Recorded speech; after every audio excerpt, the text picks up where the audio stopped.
Title: The Stoic Arrows and Bhagavad Gita's Armor, Building Unshakable Self-Belief in a Chaotic World. Chapter 1: The Arrow of Fate. In the heat of the August sun, a Roman legion stood before the wall of the city of Hadrianic. The general who commanded them was Marcus Aurelius, a man whose quiet mind had guided a vast empire through civil wars and plague. As the enemy's swords glinting under the sun, Marcus did not shout to rally. He lowered his gavel, raised his eyes, and breathed. History tells us that the emperor knew he could do nothing to control the enemy's advance, but he could influence how his soldiers would meet that onslaught. His calm became a shield, the stoic arrow that cut through doubt and fear. The lesson for us is that the only arrow you truly control in the chaotic world is the one you pull from your own bow, your mindset. We can't change the market's tides, the unpredictable behavior of clients, or global events.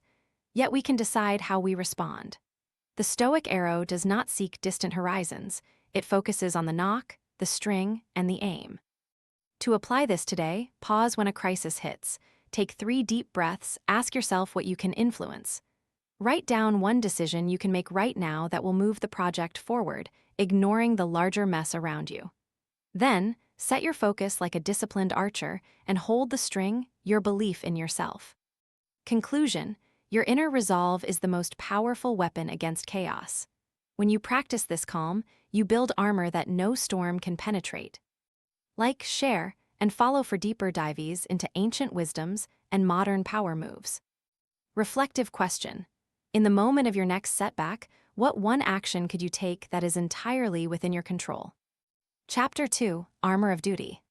When the great battle of Kurukshetra loomed, Arjuna sat on the battlefield, his bow beside him, his hands trembling because of doubt and fear. Krishna, his charioteer and teacher, spoke out of the same timeless book that has guided millions, the Bhagavad Gita. Krishna did not push Arjuna to fight without hesitation, but instead urged him to act according to his duty, free from attachment to the outcomes. Arjuna's story reminds us that the armor that protects the soul is not a shield of ego, but the knowledge that what we do should serve a higher purpose. The Gita's armor is the discipline of duty, the clarity of purpose, and the detachment from unending desire for results. Practice this by aligning your daily tasks with your core values. Write down your duty list, those tasks that advance your vision regardless of external approval or immediate payoff. When you feel the urge to quit because the path seems uncertain, remember that your actions, detached from outcomes, build self-belief. Your commitment to duty becomes a tangible evidence of who you truly are. Conclusion: by stepping into the armor of duty, we free ourselves from the chaos of expectations and anchor ourselves in purpose. Like, share, and subscribe for more stories to fortify your psyche. Reflective question: how can you separate your sense of worth from the end results of your actions? Chapter 3: The Calm Before the Storm. In ancient China, a young general named Li Jai faced a devastating famine that threatened his command.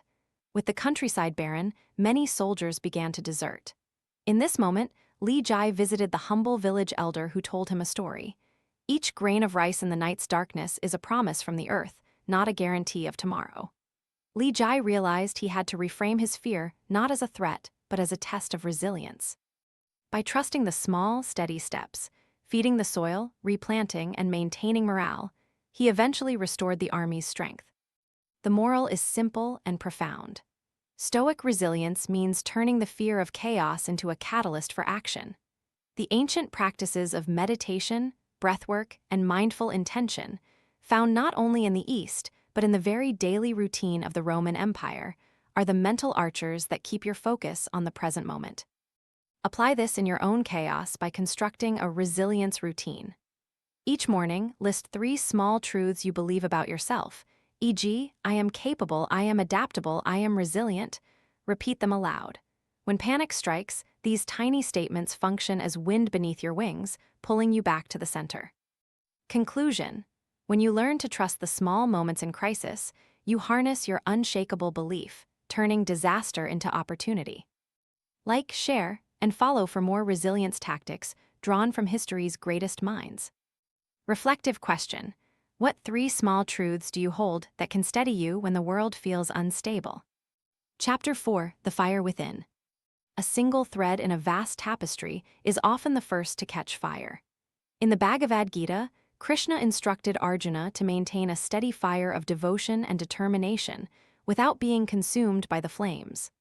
Likewise, Stoic teachings emphasize the necessity of a disciplined mind, a fire that burns with purpose while being tempered by reason. This inner fire is your commitment to continuous growth. It is the daily practice that nourishes the discipline of the mind, a practice that requires constant effort despite the distractions and frustrations of the external world. To keep that fire alive, adopt a simple practice, a 30-minute habit that feeds your inner engine, be it reading, coding, or writing. The goal is not mastery at first, but consistency.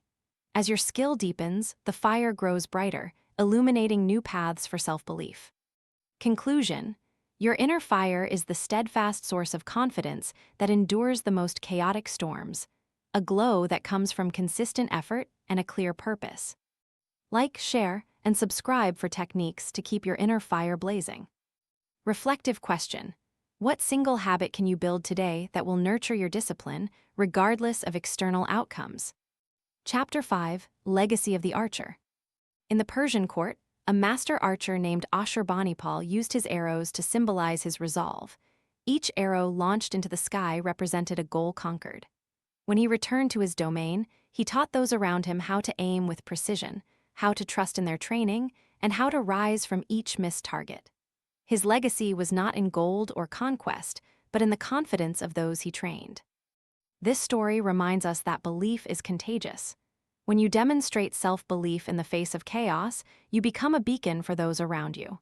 Your arrows, your actions, signal to others that they too can set their sights on their quests, even with uncertainty. So plant your own legacy by mentoring or sharing. Mentor a junior colleague or simply comment a helpful note on a forum. In doing so, you extend the armor of belief to a wider audience and strengthen your own resolve by seeing it reflected outward. Conclusion: your self-belief becomes a living legacy. By trusting our own arrows and lighting the fire in others, we create an unshakable circle of confidence that endures beyond our own life.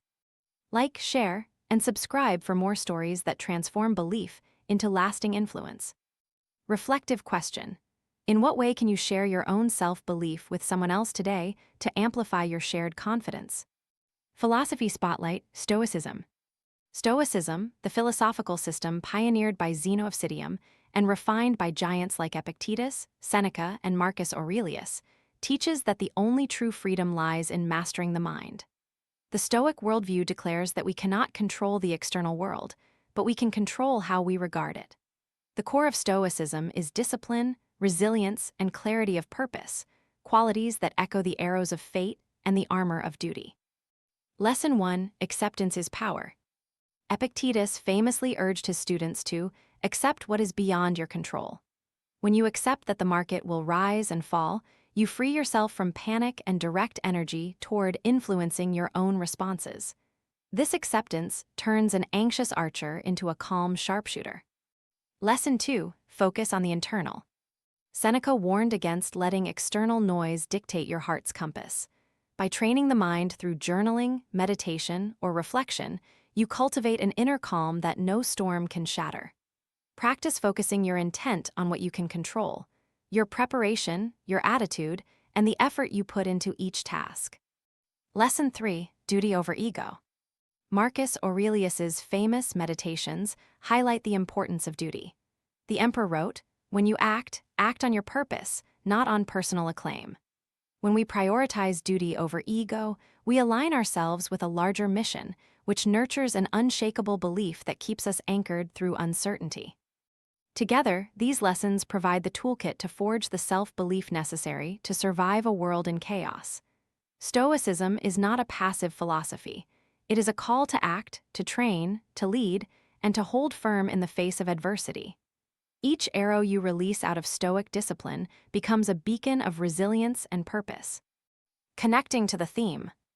The arrows in Stoicism and the armor in the Bhagavad Gita both point toward the same destination: unshakable confidence rooted in discipline, purpose, and the acceptance that external turbulence is beyond control. The Stoic arrow teaches you to aim high while staying centered, while the Gita's armor reminds you to act dutifully without attachment. Together, they form a dual strategy for thriving in a chaotic world. Conclusion: the path forward. Your ability to cultivate self-belief is a decision made each day. In embracing Stoic resilience and Gita's dutiful action, you become an archer whose arrows never miss, even when the wind blows. Let the words of Marcus Aurelius echo in your mind. The impediment to action advances action. What stands in the way becomes the path. Your discipline, clarity, and purposeful action will be the armor that transforms chaos into triumph. Thank you for joining this exploration of ancient arrows and modern armor. Like, share, and subscribe for more wisdom that turns timeless truths into everyday power. Final reflective question. As you prepare to face tomorrow's uncertainties, how will you combine stoic calmness with purposeful action to keep your arrows straight and your armor strong?